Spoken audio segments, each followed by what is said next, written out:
예. 우리가 하나님 앞에 이렇게 나오는 게 얼마나 기쁘고 감사한지 오늘 새벽에는 감사의 감격이 나타나는 것을 제가 좀 느꼈습니다. 참 하나님은 오묘하시고 감사가 우리가 넘치게 해야 되겠구나라는 것을 늘 때때로 우리가 생각하게 합니다. 특별히 우리가 어려움을 당할 때는요, 더 하나님을 간절히 찾게 되죠. 그러면 그 하나님께서 우리에게 주시고자 하는 그 평강의 역사가 일어날 때 너무나 감사가 일어나게 돼요. 또 병마가 물러가고 완치가 되었을 때의 그 기쁨은 말할 수 없는 기쁨으로 나오게 되는 것을 보게 됩니다. 오늘 우리가 이제 마태복음의 강해를 계속하고 있는데 지난번에 예수님께서 그 바리새인과 서기관들 또 이런 사두개인들 이런 사람들하고 논쟁을 했다 그렇게 이야기를 했습니다. 마지막까지 논쟁을 하고 난 다음에 예수님께서 승리하는 그런 것을 우리가 보게 되었습니다.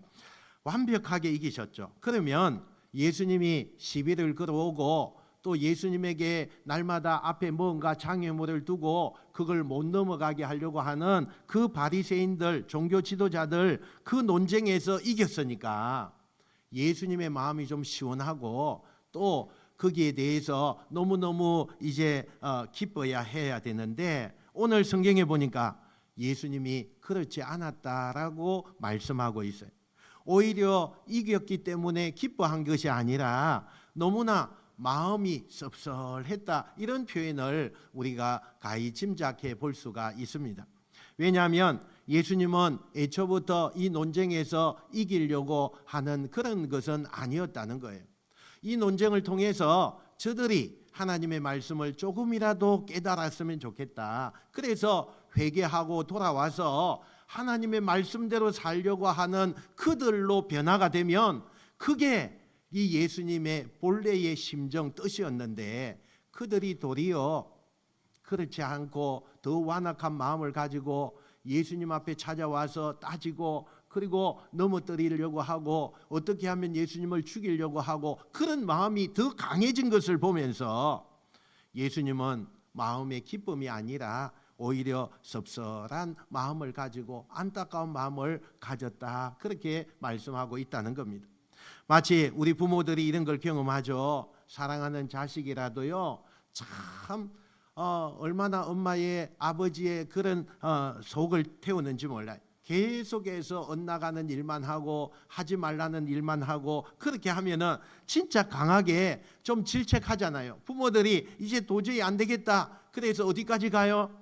그럴 거면 두 번 다시 너와 나 보지 말자. 이렇게 아주 단호하게 이야기할 때가 있어요. 그 말은 뭐예요? 내가 이제 너와 끝났다. 이런 뜻이 아니고 이 말을 통해서 좀 깨달으라. 이 말을 통해서 네가 좀 엇나가는 거 다시 돌아와라. 그런 심정이잖아요. 오늘 예수님도 그런 심정을 가졌다는 거예요. 그래서 오늘 성경에 보니까요.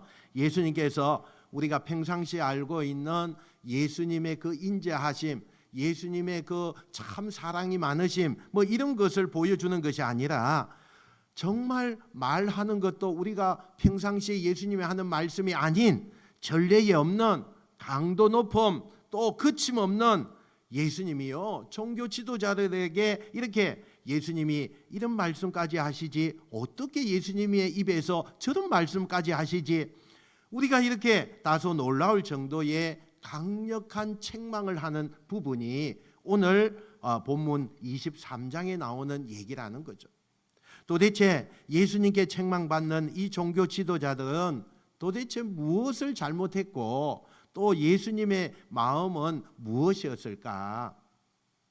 우리가 예수님은 2절에서 5절에 보니까요. 이 종교 지도자들의 잘못을 조목조목 지적하고 계시는 것을 보게 돼요.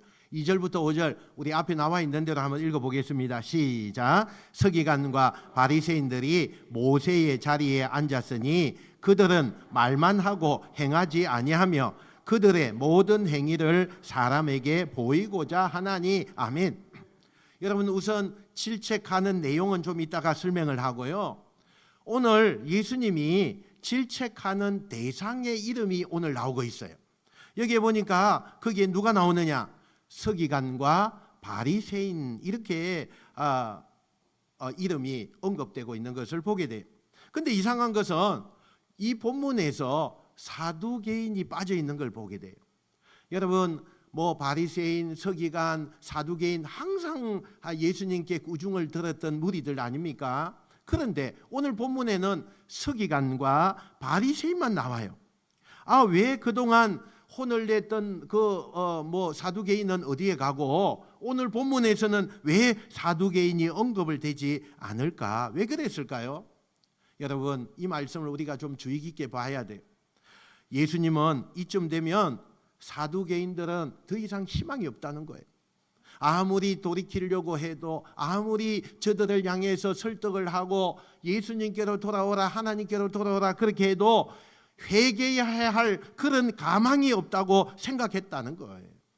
그런데 반면에 아직 서기관과 바리새인들을 언급하신 것은 그래도 사두개인에 비하면 이 사람들은 지금이라도 이 말을 듣고 너희들이 돌아와라, 회개할 가능성이 있다 이렇게 생각했기 때문에 그들에게 집중적으로 책망을 했다는 거예요. 저는 이 설교를 준비하면서 이 말씀 앞에 한참을 생각했어요. 그렇구나. 하나님께서 때때로 이 세상 한복판에 어느 날 내 이름을 언급하시고, 내 인생 길을 가로막으시고 나를 때때로 고난의 강을 건너게 하시고 또 때로는 실패라고 하는 그것을 내 앞에 두어서 정말 힘들게 그 과정 속에 나를 내모는 이유는 여전히 예수님의 입장에서는 가능성이 있는 서기관과 바리새인들의 이름을 언급하듯이 아직도 내게 가능성이 있는 존재라는 은혜구나, 이걸 느꼈다는 거예요. 여러분 하나님께서 아예 가망이 없으면요 여러분의 이름을 거론하지 않아요. 여러분의 인생에 개입도 하지 않아요. 여러분을 고난과 환난으로 몰아가지도 않아요. 그런데 때때로 하나님께서 여러분의 인생을 터치하시오.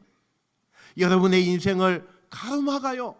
여러분의 인생에 힘든 시간을 주시는 것은 여러분의 삶에 하나님은 아직도 기대하고 있다는 거예요. 아직도 은혜를 베풀고 있다는 거예요. 여러분 이것을 우리가 곰곰이 잘 생각해야 돼요. 그러면 오늘 예수님이 서기관과 바리새인들에 대해서 무엇을 잘못했다고 지적을 하느냐? 크게 두 가지로 말씀을 해요. 우선에 이 서기관과 바리새인들이 하는 일은 그 옛날 모세처럼 말씀을 연구하고 또 사람들에게 그 말씀을 깨달은 것을 가르치는 그런 일을 하는 거죠. 그런데 이 사람들은 당연히 말씀을 연구하고 1년 내내 말씀을 붙잡고 가르치고 연구하다 보니까 성경에 대해서 많이 아는 거죠. 하나님에 대해서 많이 알아요. 그런데 중요한 것은 왜 예수님이 그들에게 꾸중을 하셨느냐? 아는 만큼 실천하고 살지 않는다는 거예요. 아는 것만큼 실천하면서 살아가면 얼마나 좋아요. 그런데 아는 만큼 실천하지 않는 거예요. 너무 많이 아는 걸 자랑만 해요. 내가 하나님에 대해서 이만큼 알아. 내가 성경을 평생 연구한 사람이니까 나는 율법을 이만큼 잘 아는 전문가야. 이 많은 걸 자랑하는 것뿐이에요. 아는 것을 가지고 실천하거나 삶으로 살아내는 일은 하지 않고 날마다 사람들에게 자랑하고 내가 이만큼 성경을 많이 알아, 하나님의 말씀 내가 이만큼 잘 아는 사람이야, 교만해 있다는 거예요. 여러분 하나님의 말씀을 자신에게 적용하지 않으면서 유독 다른 사람에게만 적용시키는 사람들, 이런 사람들은 직업의식이 강한 사람들이죠. 좋은 선생님은요 자기가 그렇게 살면서 아이들에게, 학생들에게 가르치는 그 선생님이 좋은 선생님이죠. 지식만 아이들에게 너희들 이렇게 살면 안 된다 말하는 것은요 좋은 선생님이 아니에요. 그건 직업적인 선생님이죠. 종교인도 마찬가지고요 또 기자들도 마찬가지예요.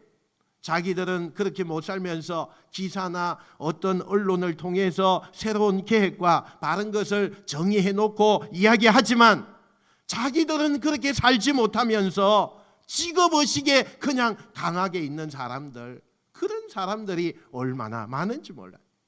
지금 예수님이 지적하는 이 서기관과 바리새인들은 직업적으로 전문성으로는 아주 잘하는 사람임에 틀림이 없지만 하나님의 일을 하는 사람으로서는 너무나 삶으로 녹아내리지 못하는 그런 삶을 살고 있다는 거예요. 두 번째, 이 사람들의 잘못을 뭐라고 지적하느냐? 사람들을 너무 의식한다는 거예요. 사람들을 너무 의식한다는 거예요. 여러분, 이 사람들은 성경에 예수님이 조목조목 너희들이 얼마나 사람에게 잘 보이려고 하는지 지적하시는데, 예를 들면 이런 거예요. 당시 서기관과 바리새인들은요, 종교인들의 신분을 나타내거나 자신들이 하는 일을 나타내기 위해서 그럴 만한 옷을 입었대요. 옷을 입었어요. 그러면 원래 이 신명기에, 우리가 구약에 보면 신명기에 나오는 그런 말씀처럼 하나님의 말씀을 잊지 않기 위해서 이 유대인들이 하는 행위들이 여러 가지가 있었어요. 그 중에서 말씀을 이렇게 적어서 내 이마에 여기에다가 붙여요.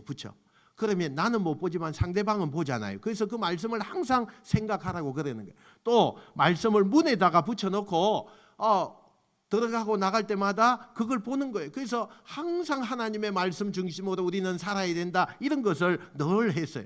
말씀과 항상 동행하고 말씀이 나와 함께 하여서 우리가 하루의 모든 생활이 말씀 안에서 이루어지게끔 하는 그런 정말 좋은 의도로 그렇게 했다는 거예요. 그런데 언제부터인가 유대인들이요, 하나님의 말씀을요 옷 같은 데다가 적어서 붙이면서 걸어 다니면서 그 옷을 입고 다녔다는 그런 규칙이 있어요. 근데 이게 좋은 의미로 출발하는 건데, 예수님 당시에 이 종교 지도자들은 자신의 신분을 나타내기 위해서 그걸 가시하고 나는 하나님의 말씀을 가르치는 사람이다, 이걸 보여주게 하기 위해서 그들이 옷에다가 장식을 하고 다녔다는 거예요. 그다가 그 옷을 입고 다니면 나는 거룩한 사람이고 내가 이렇게 훌륭한 사람이고 내가 이렇게 하나님을 가까이 하는 사람이라는 것을 보여주기 식으로 온 옷에다가 이런 치장을 많이 하는 게 유행처럼 번져나갔다는 거예요. 여러분, 그들의 속사람은 그렇게 하지 않아요. 그들은 말씀을 지키려고 애쓰고 말씀대로 삶을 살려고 녹아내리는 삶을 그렇게 살지 않아요. 그런데 그만 그런 옷을 입고 그런 치장을 많이 하면 사람들이 자기들 거룩하게 볼 것이라고 생각하고 그런 치장에만 열을 올린다는 거죠. 그러면서 이런 장석을 많이 단 그 옷을 입고 오는 사람들, 그런 사람을 보면 사람들이요 자기들 알아주는 거예요. 와, 저분은 거룩한 분이다, 저분은 정말 성경을 많이, 하나님의 말씀을 연구한 사람이다, 뭐 이렇게 하면서 그 사람들 항상 예우해주고 어떤 자리에 앉혀도 상석에 앉혀주고 그렇게 자기를 과시했다는 거예요. 이게 바리새인과 서기관들이 당시 살았던 삶의 패턴이라는 거예요. 여러분, 이 바리새인과 서기관들의 모습 속에 오늘 우리 현대인들이 이 말씀을 이렇게 한번 비춰보세요. 여러분, 이 말씀을 비춰지면요 우리들의 모습이 정말 잘 보일 거예요. 저는 나의 모습이, 우리 현대인들의 모습이, 교인들의 모습들이 이 바리새인과 서기관들이 하는 행동을 이렇게 비춰보면 우리가 보인다는 거예요. 여러분 자신이 그곳에서 비춰진다는 거예요. 우리가 살아가는, 여러분, 이 시대를 무한 경쟁의 시대라고 이렇게 우리가 지금 살아가고 있지 않습니까? 그래서 사람들은 저마다 이 경쟁에서 이겨내려고 우뚝 서기 위해서 어떻게 해요? 자기를 포장하고 과장하고 자기를 나타내고 자기의 어떤 장점을 많이 이렇게 나타내서 다른 사람들보다 내가 좀 더 우위에 있다, 이런 것을 나타내려고 하는 거죠. 얼마나 이를 위해서 애를 씁니까? 지금 바리새인들은 겉에는 그럴싸한 옷을 입고 입으로는 하나님을 찬양하고 또 사람들 앞에서는 자기의 존재를 드러내는 것 위에는 그 속마음은 다른 사람들과 똑같은 거예요. 똑같은 거예요. 그러니까 이런 사람들에 대해서 너희들이 살아온 삶에 대해서 하나님은 조금 더 인정하지 않는다는 거예요. 서기관과 바리새인들에게 예수님께서 지금 그런 말씀을 하면서 책망하고 계신다는 거예요. 오늘 성경에 등장하는 이 바리새인들이 빠지는 함정에 오늘 저와 여러분들이 빠지지 않고 혹 빠졌다면 여기에서 빠져나올 수 있는 방법이 뭘까? 예수님은 아주 기본적인 교훈을 우리에게 말씀해 주셔요. 한번 따라갑시다. 사람 보지 말고 하나님을 보라. 할렐루야. 여러분, 사람 보지 마세요. 하나님을 보셔야 돼요. 이 시대에 사람들에게 인정받고 사람들에게 어떻게 하면 내가 좋은 평가를 받을까? 아니에요. 하나님 앞에 인정받고 하나님을 바라보셔야 돼요. 오늘 본문 8절부터 11절에 보니까요 이렇게 되어 있죠. 한번 읽어봅시다. 8절부터 11절 시작. 너희는 랍비라 칭함을 받지 말라. 너희의 지도자는 한 분이시니 곧 그리스도시니라. 너희 중에 큰 자는 너희를 섬기는 자가 되어야 하리라. 아멘. 예수님께서 지금 이 말씀 가운데 뭐라고 말씀하세요? 서기관과 바리새인들과 우리들에게 세상에 나가서 굳이 남들에게 선생님, 지도자 이런 대접 받으려고 하지 말라 이렇게 말씀하고 있어요.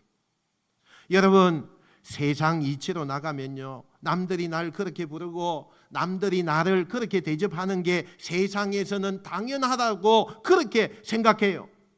하나님의 사람들은요 그거에 신경 쓰지 말라는 거예요. 왜 신경 쓰지 않아도 되느냐? 우리가 생각할 때에 누구는 위에 있고 누구는 아래에 있고 이게 너무 중요한 거 맞아요. 그런데 하나님의 입장에서 하나님의 눈으로 우리를 바라볼 때는 예수님 위에는 다 도토리라는 거예요. 여러분 도토리 아세요? 도토리? 여러분 우리의 눈으로 인간의 시선으로 보면 야, 저 사람 대단한 사람이야. 야, 저 사람 너무나 똑똑해. 존경할 만해. 정말 좋은 대학 나오고 이만한 능력 있고. 여러분 우리의 눈으로 사람의 시선으로 보면 그렇게 보여져요. 그런데 하나님이 이렇게 보면 모든 사람, 아니 아무리 대기업의 회장이고요 유명한 정치인요 또 내놓으라 할 만큼 인기가 있는 연예인도 하나님이 보실 때는 도토리라네요. 도토리래요. 여러분 도토리 키즈 보셨어요? 그런 말 있잖아요. 여러분 도토리 키재기라는 거예요. 그러니까 하나님의 시선으로 보면 다 거기서 거기인데 그걸 왜 신경 쓰느냐는 거예요. 왜 그걸 가지고 병나고 그걸 가지고 안달하고 거기까지 올라가려고 자기 몸도 버려가면서 그렇게 하느냐는 거예요. 나의 시선, 인간적인 시선이 아닌 우리의 시선을 하나님께 돌리면, 하나님을 바라보고 하나님을 높이면 하나님께서 나를요 보시고 하나님이 높여주신다는 것을 믿으시길 축원합니다. 여러분 인간은요 하나님이 창조하신 거대한 그런 자연 앞에 서면요 나는 아무것도 아니라는 것을 우리가 느끼게 돼요. 여러분 유명한 그런 산에 한번 가보세요. 또 뭐 히말라야나 알프스나요 또 정말 태평양을 건너갈 때 이럴 때 보면 나라는 존재는 너무나 미약해요. 너무나 작아요. 하나님이 창조하신 그랜드 캐년이나 이런 데 한번 여러분 다녀오셨는지 모르겠지만 한번 가보세요. 나는 너무너무 작아 보여요. 이 자연이 얼마나 하나님께서요 거대하게 만들었는가 그걸 느끼게 된다는 거예요. 그러므로 인간은요 아무리 높아도 그 거대한 자연 앞에 서면 너무나 작아지는 것이 인간이라는 거예요. 우리가 하나님 앞에 하나님을 바라보는 훈련을 날마다 하면요 내가 하나님 앞에 그 서면은 나는 아무것도 아니에요. 나는 벌레만도 못해요. 그래서 자꾸 하나님을 바라보면 누구든지 하나님 앞에 엎드리지 않으면 안 돼요. 그래서 잘 나가고 유명하고 대단한 사람들이 어느 날 하나님 앞에 하나님을 바라보았더니요, 내가 아무것도 아니라는 거예요. 사람의 눈으로는 거대하게 보이고 대단해 보이죠. 그러나 저 유명한 위에 있고 능력이 있는 그런 사람도 하나님 앞에 서니까 하나님 앞에서는 자기는 도토리밖에 안 되는 거예요. 자기는 벌레만도 못한 거예요. 자기는 아무것도 아닌 거예요. 그래서 고백하죠. 그런 대단한 사람들이 하나님 앞에 엎드려서 이렇게 고백해요. 주님, 저는 아무것도 아닙니다. 나는 죄인이고요, 벌레만도 못한 존재입니다. 이렇게 고백을 하게 되는 거예요. 여러분, 이 고백이 그 위대하신 하나님 앞에 그 하나님을 바라보면 그렇게 생각이 들 수밖에 없다는 거예요. 그러면 하나님은 자기에게 엎드리는 그 사람을 일으켜서 높여주신다는 이 사실을 꼭 기억하시기를 바랍니다. 그래서 우리는요, 사람의 시선이 아닌 하나님의 시선으로 자꾸 세상을 봐야 돼요. 예수님이 이걸 말씀으로만 가르치는 게 아니에요. 실제로 예수님은 그렇게 삶을 살아가셨어요. 예수님이 오병이의 기적을 베풀고 나서 군중들이요, 미친 듯이 예수님을 연호하는 거예요. 예수님을 왕으로 모시자. 우리 다른 거 필요 없다. 우리는 예수님을 목숨을 다해 왕으로 모실 수 있다. 그러면서 군중들이 거의 폭동 수준처럼 예수님을 왕으로 모시려고 했을 때 예수님은 오히려요, 흥분한 군중들을 다 쫓아내셨어요. 그리고 본인은 혼자서 산으로 가서 기도하러 가셨어요. 왜 그렇게 하셨을까요? 어떻게 그렇게 할 수 있을까요? 예수님이 당신의 시선을 하나님께 두니까 왕이 아닌 하나님의 자녀인 게 더 중요하다는 것을 보았다는 거예요.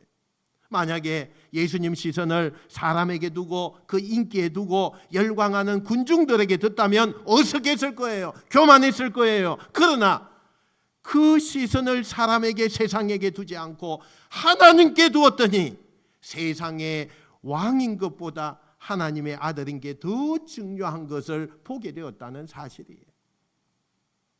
이스라엘의 왕 다윗을 보세요. 기름 부음을 받았어요. 왕이 됐어요.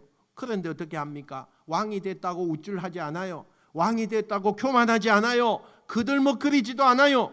자기를 그렇게 괴롭히고 고통을 주었던 그 사울을 2번이나 죽일 수 있었지만 살려주었어요. 어떻게 그렇게 할 수 있을까요? 날마다 다윗을 쫓아다니면서 다윗을 죽이려고, 틈만 나면 다윗을 죽이려고 군사를 이끌고 그렇게 가는데 2번이나 사울을 죽일 기회가 있었지만 죽이지 않고 하나님 앞에 그 시선을 두었다는 거예요. 그저 하나님의 시선으로 보니까 나도 사울 못지않게 죄인이구나, 나도 하나님 앞에서 한 사람으로 사는 거 그것이구나, 이걸 봤다는 거예요. 사랑하는 여러분, 사람 보지 말고 하나님을 보는 시선으로 살아가시기를 바랍니다.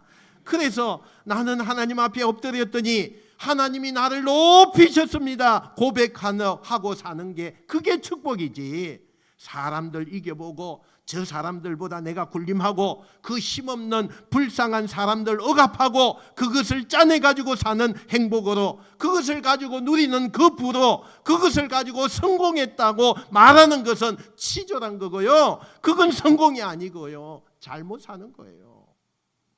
하나님이 주셔서 성공하는 거, 난 하나님 앞에 엎드렸더니 그저 하나님이 나를 높여주셔서 내가 이렇게 사는 사람이 되었습니다. 이게 진짜로 복받는 인생인 것을 믿으시기를 축원합니다. 여러분, 사람 보지 마세요. 사람만 보는 시선, 그것이 우리의 시선이 아니라 하나님만 보는 시선으로 바뀌어지는 역사가 일어나시기를 축원합니다.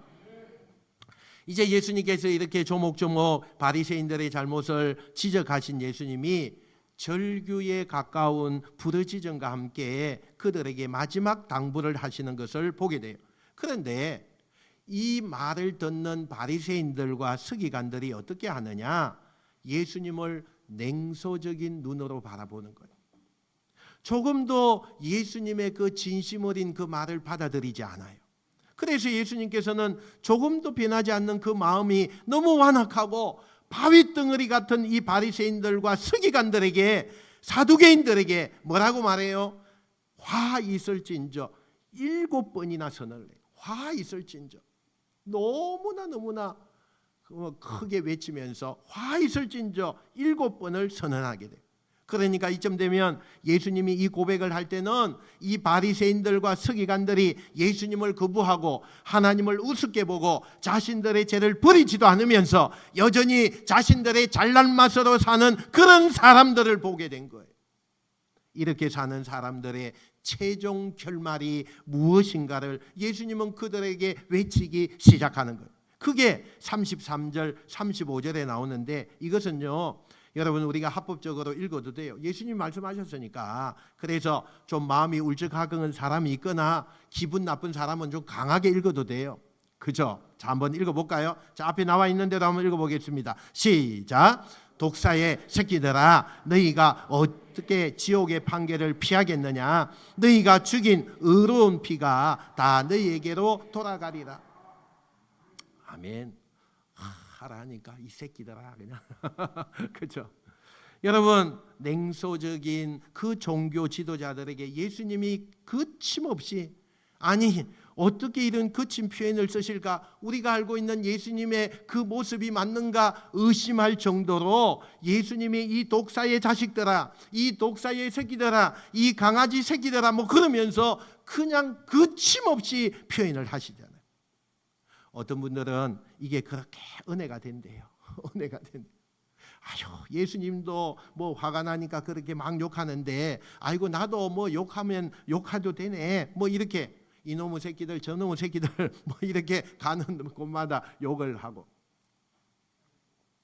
여러분, 특히 이 마태복음 23장에 보면요, 예수님이 해칠한 무덤, 독사의 자식들, 그죠? 굉장히 강도가 높은 그런 표현들을 막 쏟아냈어요. 아니 예수님이 지금까지 그러지 않았는데 마지막에 어떻게 이렇게 거칠고 강도 높은 욕설까지 동원하면서 그렇게 말씀하신 것은 어떤 뜻이 있을까? 여러분, 우리가 이 예수님의 이 말씀을 기록을 해두었지만 이것만 보고 이 소리만 가지고 판단하면 예수님도 욕하네 뭐 이렇게 말하지만, 왜 그런 거친 표현과 분노에 섞인 표현을 할 수밖에 없었을까? 그걸 알려면 예수님의 마지막 모습을 우리가 보셔야 돼요. 그게 37절 38절에 나오는데 같이 한번 읽어봅시다. 시작. 예루살렘아 예루살렘아, 암탉이 그 새끼를 모음같이 내가 내 자녀를 모으려 한 일이 몇 번이더냐? 그러나 너희가 원하지 아니하였도다. 보라, 너희 집이 황폐하여 버려진 바 되리라. 아멘. 방금 전까지 독지를 품고 독서를 거침없이 퍼부었던 예수님께서 지금 뭘 하시는 거예요? 눈물을 흘리기 시작했다는 거예요. 눈물을 흘리기 시작했어요. 그리고 하늘을 보면서 긴 한숨을 쉬시면서 탄식에 눈물을 보이기 시작했어요. 예루살렘아 예루살렘아, 내가 너희들에게 하나님께 돌아오라고 회개하라고 얼마나 불렀느냐? 그런데 그렇게 간절하게 부르는 소리를 외면하고 너희들이 거부했으니 이제 너희들이 곧 심판을 받고 혹독한 대가를 치르게 될 것인데 어떻게 하면 좋겠느냐? 안타까운 마음으로 예수님께서 눈물을 흘리고 계신다는 거예요. 그러니까 입에 거친 표현이 나왔던 것은 그 마음이 너무 다급하고 너무 간절하고 이렇게 두면 안 되는데, 아무리 얘기해도 조금도 들으려고 하지 않는, 변화되려고 하지 않기 때문에 그 간절한 마음을 너무나 간절하게 표현하다 보니 그런 거친 표현이 나오게 되었다는 거예요. 실제로 예수님께서 이 선언을 하고 난 다음에 40년이 지난 다음에 현실이 되어집니다. 주 70년 로마 군대에 의해서 예루살렘이 함락되고 말아요. 그래서 모든 게 다 파괴돼요. 이때 죽은 사람만 숫자만 110만 명이 됐고요. 또 포로로 끌려간 사람들이 9만 7천 명이나 되었어요. 그리고 예루살렘의 서기관들과 바리새인들, 온 종교인들이요 그렇게 자랑하던 그 성전이요 아무런 흔적도 없이 다 무너져 버렸어요. 다 무너져 버렸어요. 이걸 예수님이 알고 있었던 거예요. 그래서 당사자인 이 바리새인들과 서기관만 모르고 있는 이것을 보면서 가슴을 치면서 지금 말씀하고 있다는 거예요. 그러니까 이미 알고 있는 예수님은 지금 돌이키지 않으면, 지금 변화되지 않으면, 지금 회개하지 않으면 너희들이 어떤 일이 있다는 걸 알았기 때문에 이런 표현을 써서라도 그들이 돌이키기를 원했다는 거예요. 그런데 끝까지 안 되는 거죠. 끝까지 안 돼. 그러면 만약에 여러분이 예수님이라면 마지막에 우리가 할 것 다 하고 끝까지 말을 안 듣고 그 사람들에게 마지막 한마디를 한다면 여러분 어떻게 말씀하시겠어요? 우리가 보통 이럴 거예요. 너희들은 반드시 망하게 될 거다. 내가 그렇게 너희들한테 최선을 다했는데 말을 안 들으니 책임은 너희들한테 있다. 잘 해봐라. 뭐 이렇게 좀 비아냥거리면서 이야기하지 않겠어요? 참 목회자의 마음도 그래요. 하나님 앞에 이 종말의 이 시대에 정말 신앙을 좀 지키자고, 믿음을 좀 강화시키자고, 정말 우리가 세상의 사탄의 유혹에서 우리가 좀 이겨내자고 그렇게 안타까운 마음을 가지고 그렇게 이야기해도 듣는 신용도 안 해요. 듣는 신용도 안 해요. 여러분 오늘 이 말씀을 가슴 깊이 새기셔야 돼요. 가슴 깊이 새기셔야 돼요. 최선을 다했는데도 돌이키지 않는 그들에게 마지막으로 뭘 주님이 보여주십니까? 눈물을 흘리며 탄식을 보여주는 거예요. 곧 있을 하나님의 심판, 그들의 많은 세상이 예수님으로서 너무나 안타까운 그 마음밖에 없는 거예요. 그래서 지금이라도 이 마지막 눈물과 안타까운 이 마음의 표현을 통해서 이들이 돌아오기를 그렇게 외치지만 돌아오지 않으니까 하염없이 눈물만 흘리는 거예요. 여러분 이런 예수님의 마음을 성경은 뭐라고 표현합니까? 긍휼이라고 표현을 합니다. 예수님의 마음은 언제나 긍휼이었어요. 특별히 오늘 본문에서처럼 자기를 미워하는 사람에게도 예수님은 늘 긍휼의 마음을 가지고 안타까운 마음으로 그들을 보고 있었다는 거예요. 여러분 우리가 이 세상에 살면서 가져야 될 시선이 있다면 바로 예수님이 가졌던 이 긍휼의 시선을 가지고 살아야 돼요. 우리가 살다 보면 내 마음을 쓰시고요, 내가 상처난 것에 소금을 뿌리는 그런 사람들 있잖아요. 너무너무 나를 괴롭히는 그런 미운 사람들이 존재합니다. 이거 멀리 볼 필요도 없어요. 여러분의 가정 안에 배우자, 여러분의 그 자녀들, 또 가까운 친구나 동료, 그런 사람들이 그렇게 할 때가 있어요. 차라리요 저 멀리 나하고 상관없는 사람, 한 번도 본 사람 없는 그런 사람이 나를 괴롭히면 참을 수나 있죠. 그런데 가장 가까운 사람이 나를 고통스럽게 하고 괴롭게 하는 걸 그 사람이요 못 참아요. 못 참아요. 여러분 그런 사람에게 어떤 시선으로 그들을 바라보아야 되느냐, 오늘 예수님은 우리에게 그걸 가르쳐주고 계신 거예요.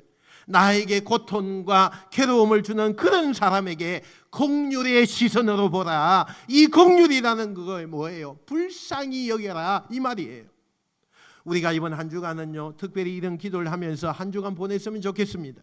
정말 마지막이라는 심정으로 예수님처럼 내가 정말 미워 견딜 수 없는 사람, 용서가 도저히 안 되는 사람, 그런 사람, 나를 너무 괴롭히는 사람, 이런 사람에 대해서 특별히 기도하는 주간이라고 생각하고 그 사람의 이름을 불러가면서 수십 번 수백 번이라도 좋으니 하나님 저 사람을 불쌍히 여겨주세요.